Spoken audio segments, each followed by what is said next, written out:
thank you, Andre, for what I presume was a kind introduction. And thank you, and Mariana, for your generous invitation. No?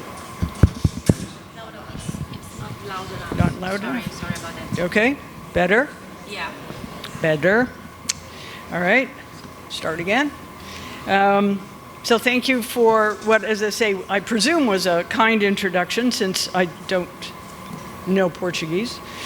And thank you, Mariana and Andre, for your kind invitation, your generous invitation to come to Rio. I'm honored to be delivering this closing lecture, especially in the presence of Professor Rosendahl, distinguished colleagues, and enthusiastic students. I've never been in competition with Taylor Swift for an audience, so thank you for being here. I never actually dreamed of coming to Brazil, although as a historical geographer and as a photo archivist, I've long been intrigued by its place in the history of photography. And I've incorporated it into my teaching. 10 years ago, I began teaching Art History 242, a second-year introduction to the history of photography. Each time I taught it, the first research assignment was a fictitious role play. It was a competition to choose the unsung pioneer in the history of photography. And I have tried using the technology available to me to give you a translation of certain words, phrases, sentences. If it makes you laugh, it's not my fault. So it was a competition to choose the unsung pioneer in the history of photography. Each student was named to the judging panel and given the names of the three finalists: Hercule Florence, Brazil; Hippolyte Bayard, France; and John Herschel, England, each of which could claim primacy to a photographic invention. Students were asked to make an informed choice based on research conducted in reliable sources, published or online, then write a brief biography of each candidate, list their names in order of merit, and justify their choice for the person most deserving of the honor. Topping the list every year was Hercule Florence.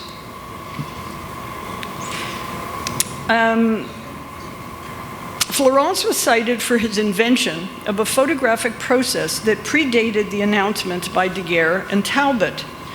But Florence, unlike Bayard and Herschel, is virtually absent from English and French language texts. Why, I asked? Why was he relegated to the margins of photo history? The answer I've invariably got was geography. When pressed to be more specific, students explained Florence is largely absent from standard histories of photography because of space and culture. Space because of the great distance from European centers of photographic experimentation and debate. Culture because Boris Kossoy's work on Florence was published largely in Portuguese and not fully available in French until 2016 and English until 2018. This brings me straight to the theme of the symposium. It also brings me to the intersection of geography and photography. If I were to assign this task again, I might update it and recast it in social media lingo and ask for the key medium influencer at the dawn of photography. The three candidates that come to mind are Queen Victoria, England; Dom Pedro II, Brazil; and Alexander von Humboldt, Prussia. This afternoon, I'm going to make a case for choosing Alexander von Humboldt. Let me introduce my argument with one of my favorite photographs, one which offers us a metaphor for the relationship between geography and photography. Here on the screen, you have a digital reproduction of the geography lesson, a stereoscopic daguerreotype by noted London photographer A.F.J. Clodet. In it, a gentleman and a group of children are gathered around a globe, a book, and a volume of engravings, which we know to be Larabor's Excursion daguerréenne, Vues et monuments les plus remarquables du globe. views and monuments, the most remarkable views and monuments of the globe. Open to the plate of the Maison Carrée at Nîmes. At their fingertips were the essential materials for acquiring knowledge about the world. The globe offered a scientific model. The book suggested literary images. The engraving contributed a graphic representation. All were brought together in a photographic format that offered infinite detail and the illusion of three-dimensional space. Embedded in the geography lesson are notions about the nature of the world and how the 19th century mind came to know and represent it. It merged cartography, literature, and art, and subtly inserted photography into the process by which geographical information was acquired, ordered, and disseminated.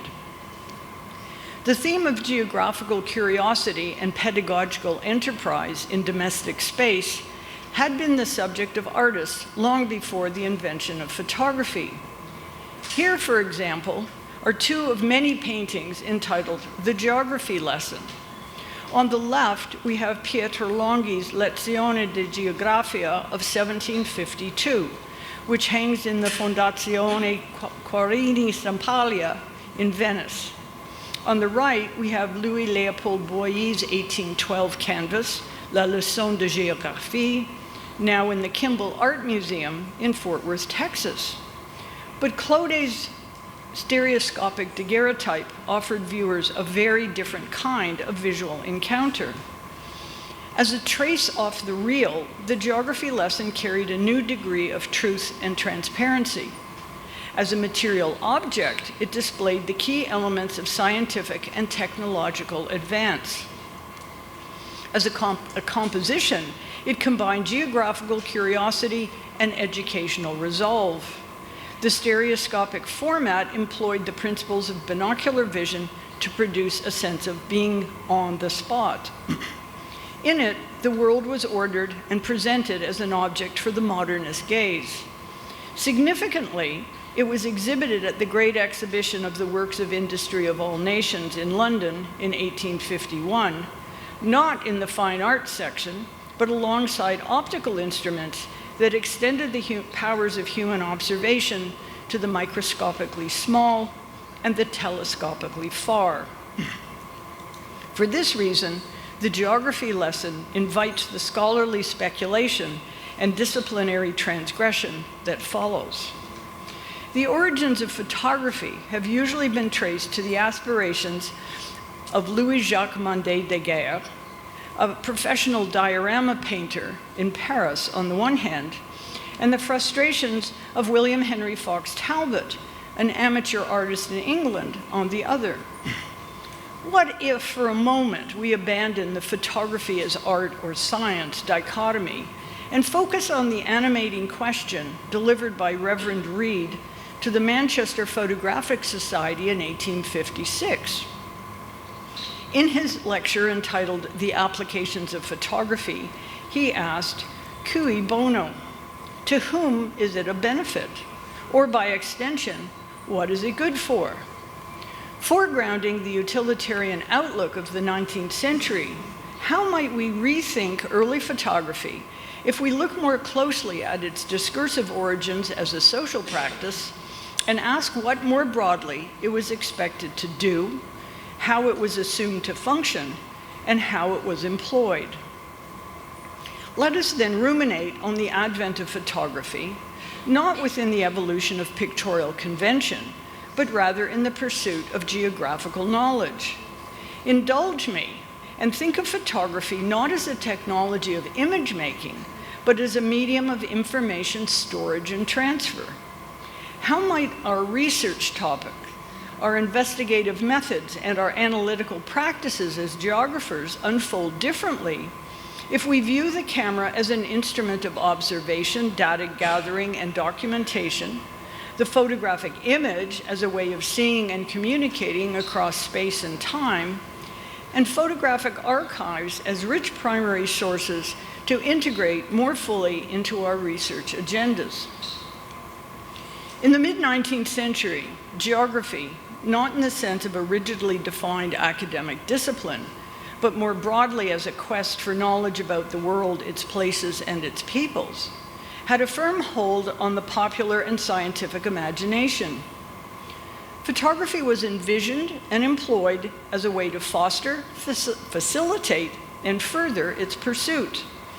Most of the applications envisaged for the first photographic processes treated photography as an aid to fieldwork and accessory to travel. To borrow a term from Stephen Shapin and Simon Schaffer, it was a means of virtual witnessing.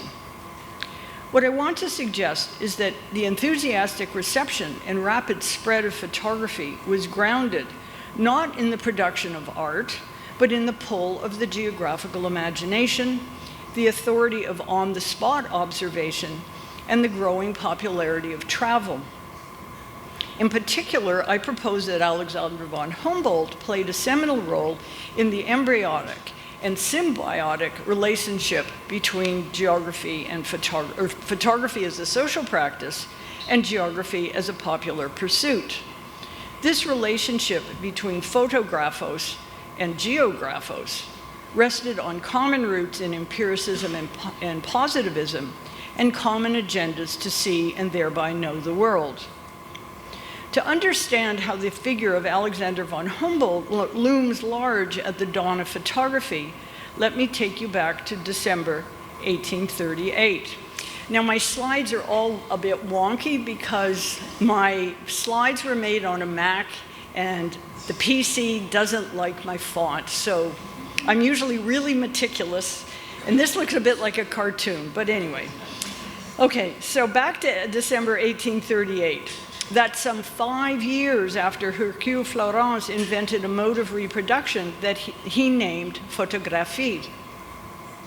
In Paris, 3 distinguished members of the Académie des Sciences, noted astronomer François-Jean Dominique Arago, famed physicist Jean-Baptiste Biot, and the celebrated naturalist Alexander von Humboldt pay a visit to the studio of Louis-Jacques Mondé Daguerre, local stage set designer and proprietor of the diorama, an illusionistic form of public entertainment. They have been sent to assess Daguerre's new process for permanently fixing images made directly from nature in a camera obscura, a box-like drawing aid, the principles of which had been known for centuries. It is here, to this historic meeting, that the roots of the relationship between geography and photography can be traced, both literally and symbolically.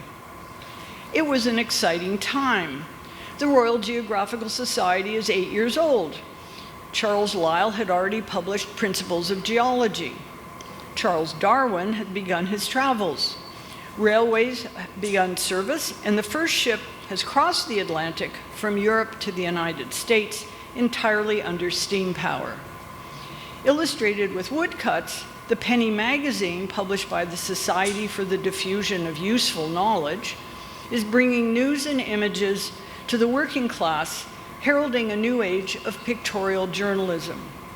The first of John Murray's handbooks for travelers has been available since 1836, and across in Germany, Karl Baedeker was about to publish the first of his tourist guides based on Murray's success. Physically, intellectually, visually, and imaginatively, the world had started to become a smaller, more familiar place. The significance of this December 1838 encounter between one of the founders of modern geography and one of the founders of modern photography has largely gone unremarked. Although Humboldt played a key behind-the-scenes role in the technological and cultural acceptance of Daguerre's process, he is known only as a minor figure at the dawn of photography. His connections to Daguerre and Talbot are seldom noted in English language histories of photography and are all but ignored in histories of geography. Yet Humboldt's concerns shaped photographic practices. Daguerre's invention influenced the geographical imagination. Let me turn to some of the intellectual spaces where the histories of geography and photography converge upon the figure of Alexander von Humboldt. And in turn, I'll touch upon the pursuit of photography in relation to his concerns as a proto-geographer, travel, botanical illustration, landscape painting, and the unity of nature.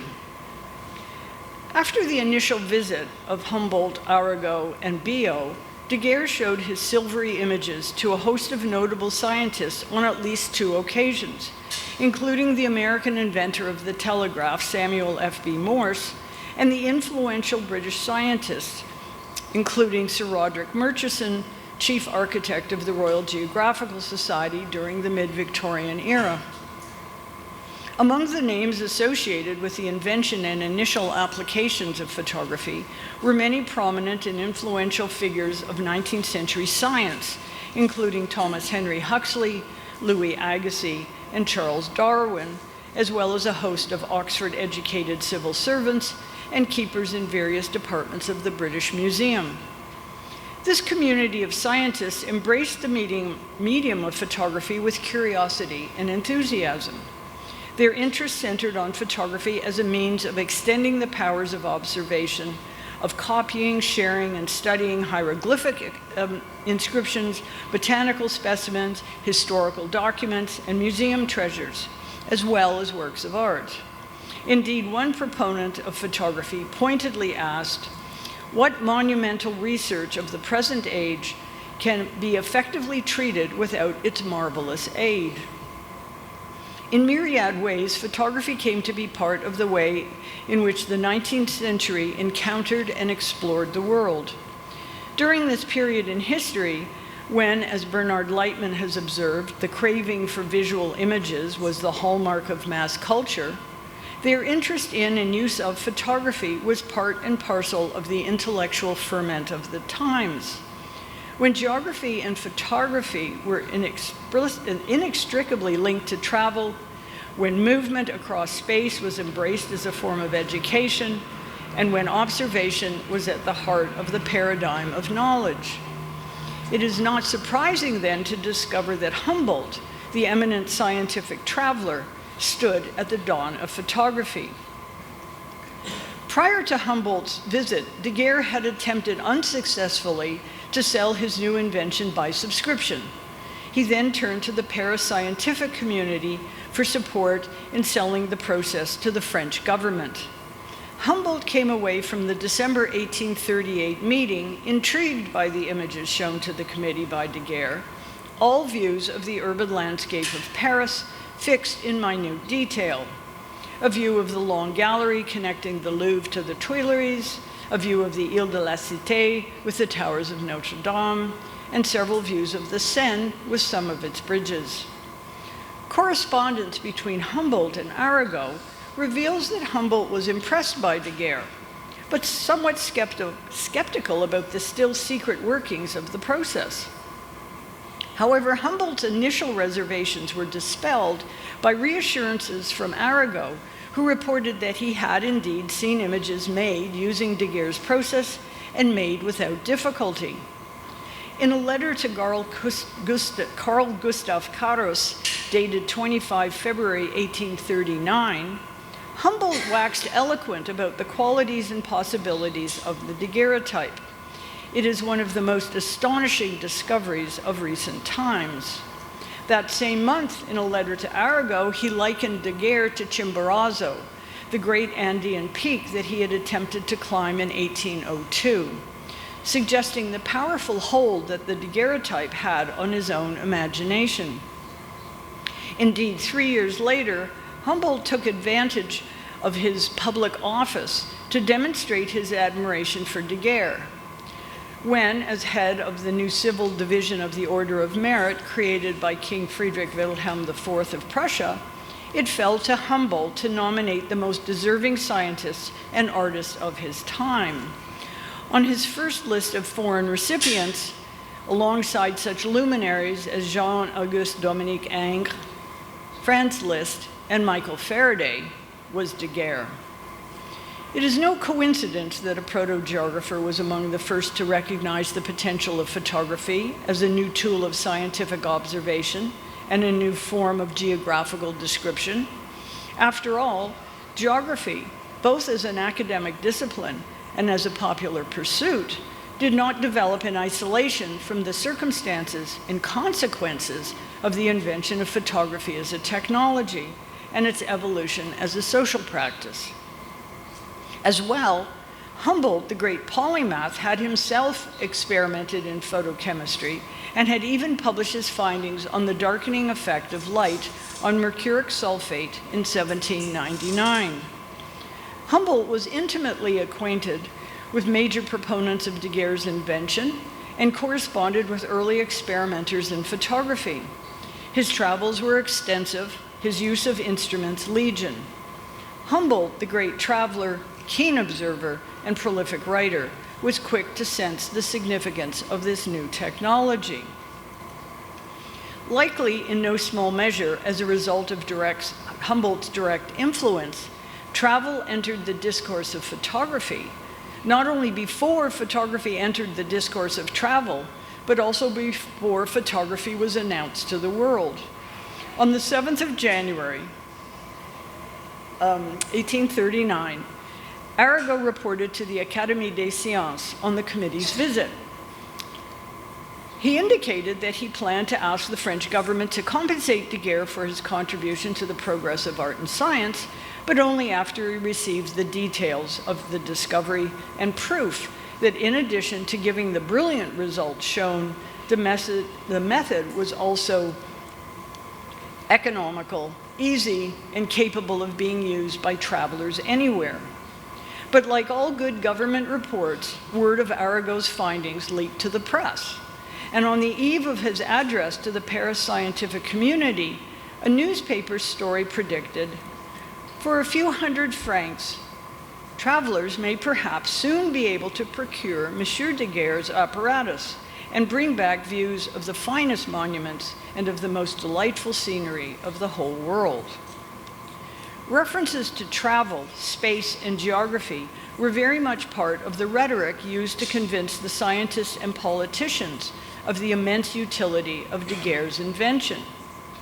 When in June of 1839, Comte Duchatel, the Minister of the Interior, presented a bill to grant Daguerre a lifetime annuity in exchange for making public the details of his process, he argued for the value to science and the fine arts, described the benefits for the draftsmen, painters, and engravers, and then concluded, "To the traveler, to the archaeologist, and also to the naturalist, the apparatus of Monsieur Daguerre will become an object of continual and indispensable use. It will enable them to note what they see without having recourse to the hand of another. Every author will in future be able to compose the geographical part of his own work. By stopping a while before the most complicated monument or the most extensive coup d'oeil, he will immediately obtain an exact facsimile of them." With this statement, Duchatel established photography as a legitimate tool of fieldwork, geographical description, and scientific data gathering. 3 weeks later, Arago presented a report to the Chamber of Deputies in which he took great pains to explain the benefits of Daguerre's process, comparing the scientific potential of the daguerreotype to the telescope and microscope, and alluding to some ideas that have been formed on the rapid means of investigation which the topographer may borrow from the science of photography. Perhaps his most compelling argument was one that couched the usefulness of the daguerreotype in the glories of the great Description de l'Egypte. As you look with wonder on several pictures that will be handed to you for inspection, every one of you, gentlemen, will be aware of the prodigious advantages which might have been derived during the expedition to Egypt from a method so quick and perfect to reproduce objects, if photography had been there or known in 1798. Reporting to the Chamber of Peers 2 weeks later, Louis-Joseph Gay-Lussac took up Arago's line of reasoning, arguing that this process, when made public, will meet with numerous applications by painters, architects, travelers, and naturalists. This emphasis placed on the use of the daguerreotype by travelers and naturalists in the arguments of Duchatel, Arago, and Gay-Lussac certainly addressed concerns that would have arisen from Humboldt's experiences and expectations as a traveler. According to Charles Darwin, the greatest scientific traveler who ever lived. Humboldt's own encyclopedic travel writings were liberally supplemented with engravings of flora, fauna, and landforms made at great expense from Humboldt's sketches by teams of illustrators. Images of Aztec monuments and hieroglyphics in Humboldt's views of the Cordilleras, published in 1814, echoed the illustrations of colossi and inscriptions in the Description de l'Egypte and foreshadowed the work of John Lloyd Stephens, Frederick Catherwood, Paul de Rosti, and Désiré Charnay, all of whom carried cameras to the Yucatan. Humboldt was fully acquainted with the difficulties, costs, and disadvantages of the needs for artists and engravers to produce illustrations from field sketches. He was also well aware of the problem of cumbersome equipment.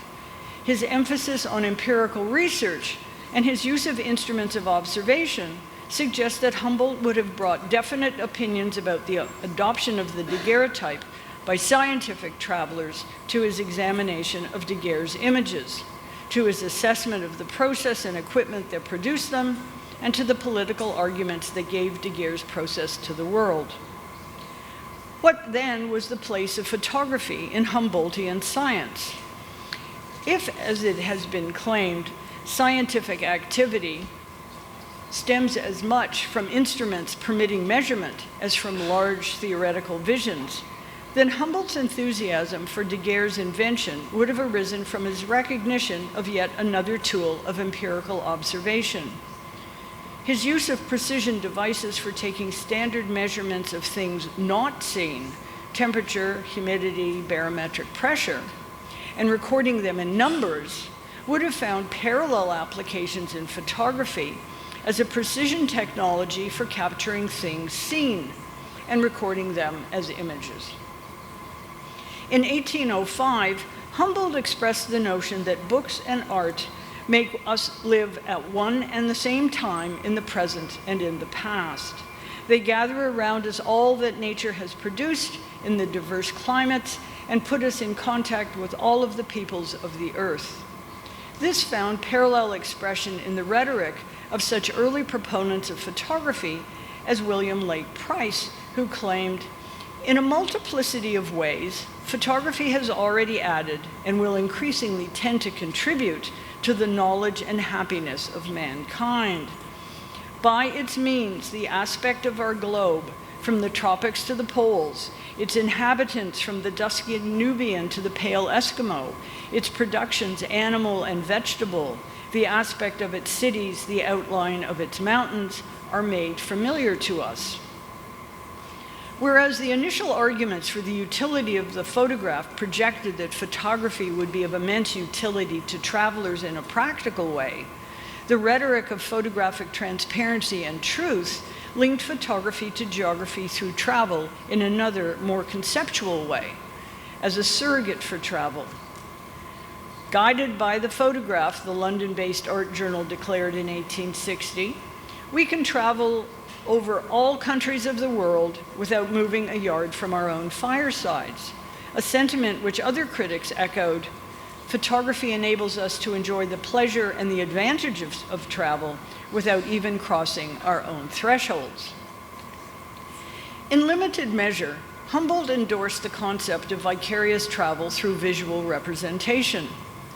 Living in Paris from 1804 to 1827, he undoubtedly knew of Daguerre's diorama, and it may well have been a visit to this popular form of visual spectacle and public entertainment that prompted him to suggest in Cosmos that large-scale landscape paintings, such as decorative paintings, panoramas, and dioramas, may be made to serve, in some degree, as a substitute for traveling through different regions.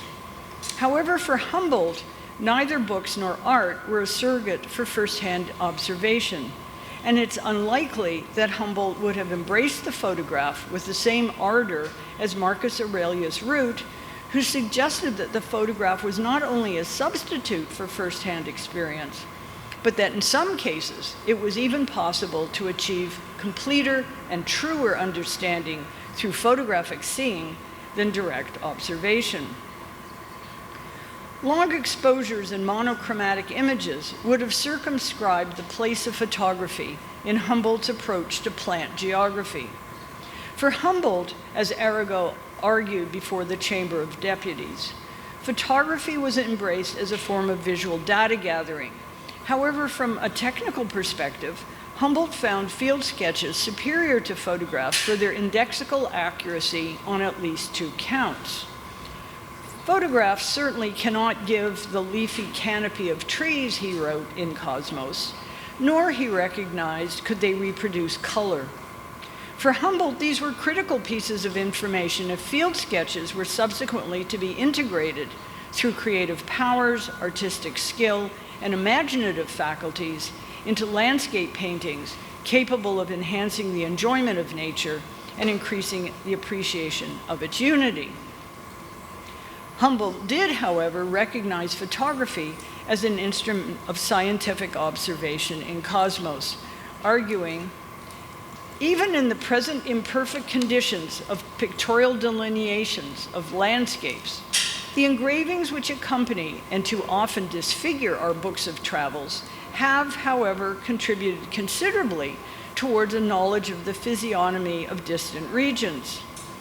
In the characteristic delineation of nature, much aid might be further derived by taking photographic pictures, which would represent the most perfect representations of the form of colossal trunks and the characteristic ramifications of the different branches. Ironically, the very subject, trunks and branches, that Humboldt chose as an example of the ability of photography to produce the most perfect representation became the object of intense scrutiny when Charles Piazzi Smyth, Astronomer Royal for Scotland, published an article in the Transaction of the Botanical Society in 1859. I'm assuming they're going to Taylor Swift. No. The year Humboldt died.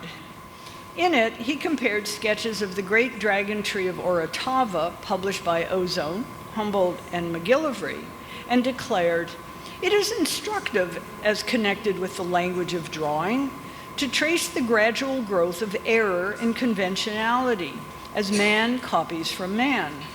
Errors are always copied and magnified as they go. Seldom are excellences reproduced. After a few removes, the alleged portrait of nature is only a caricature of the idiosyncrasies of the first artist." Using his own photographs taken on an expedition to Tenerife, Smyth attempted to verify and correct Humboldt's scientific observation, written description, and visual representation of the great dragon tree.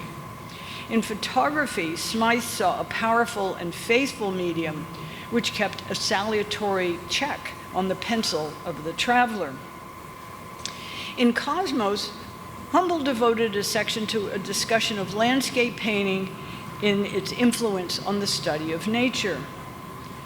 Landscape painting, Humboldt wrote, landscape painting and fresh and vivid descriptions of nature alike conduce to heighten the charm emanating from a study of the external world, which is shown to us in all its diversity of form by both, while both are alike capable in a greater or lesser degree according to the success of the attempt to combine the visible and the invisible in our contemplation of nature.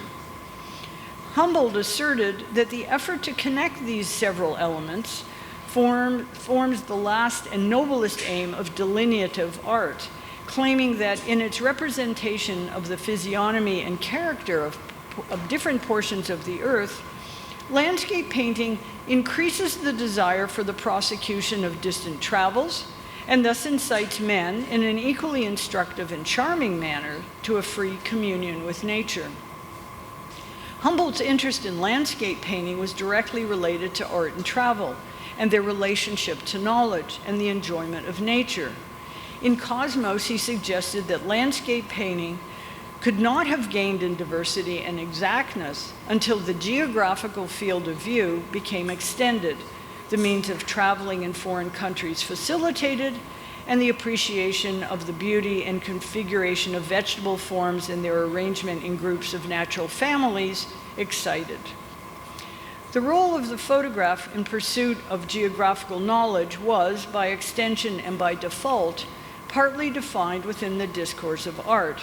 For however much photographs were embraced as a scientific and objective way of capturing the world, they were first and foremost visual images that invited contemplation.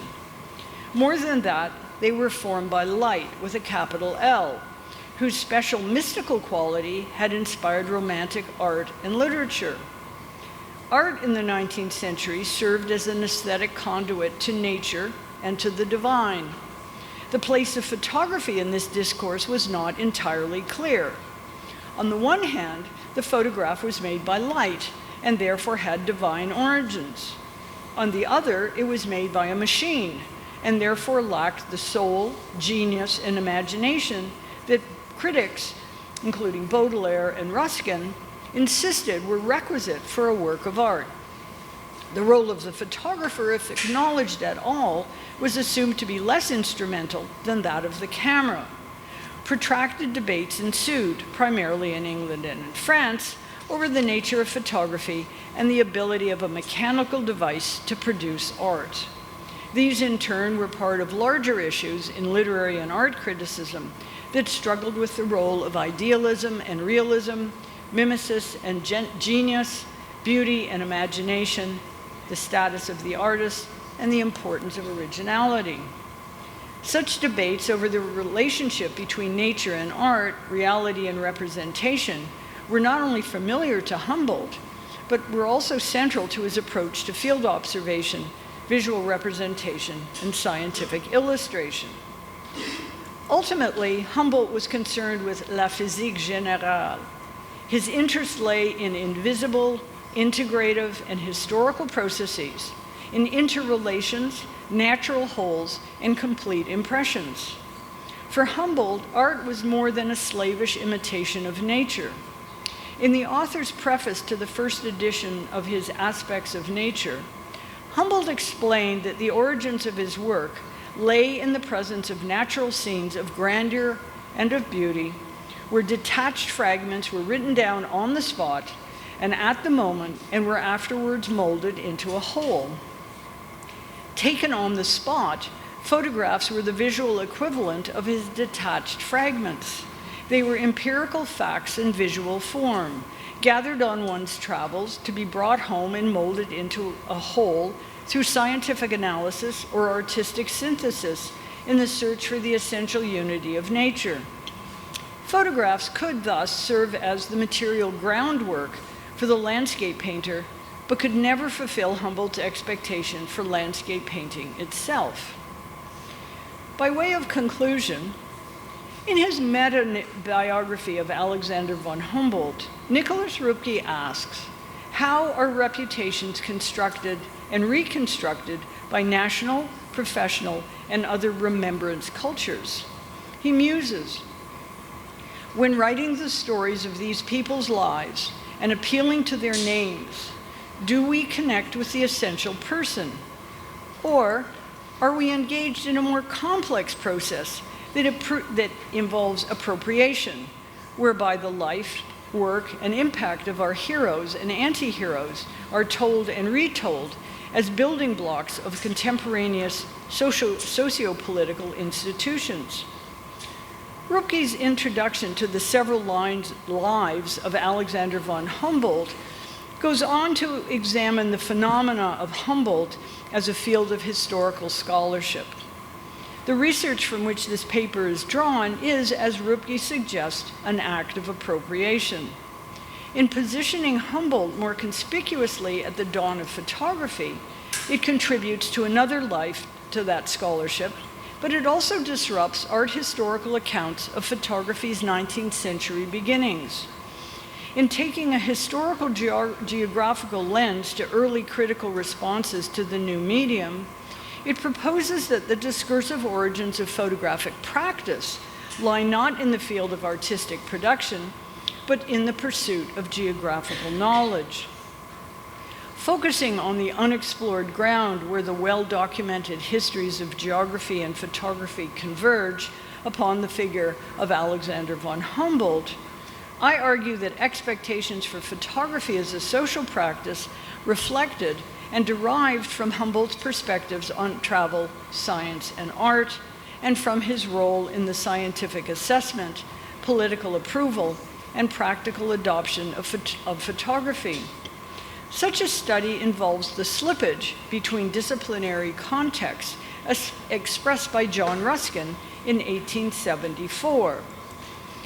Anything more beautiful than the photographs of the Valley of Chamonix now in your print sellers' windows cannot be conceived.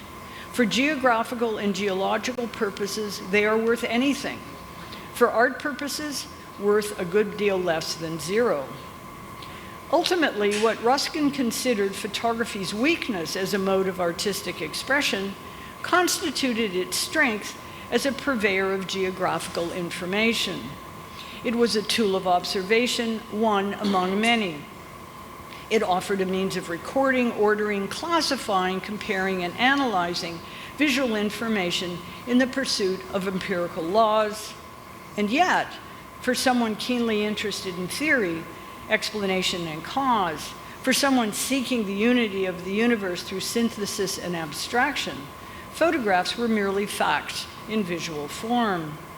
Given the richness and complexity of Humboldt's approach to location, the limitations of photographs as two-dimensional representations of three-dimensional space, as records of what was observable by only one of the five senses, would have been clear to him. In Mappings, the late Dennis Cosgrove asked, how have maps and mapping served to order and represent physical, social, and imaginative worlds? How has the practice of mapping shaped modern seeing and knowing? These same questions are not often asked of photographs. I urge you to ask them, to be inspired by Dennis Cosgrove's questions in mapping, and extrapolate to photographs from Brian Harley's methodology in text and context in the interpretation of early maps.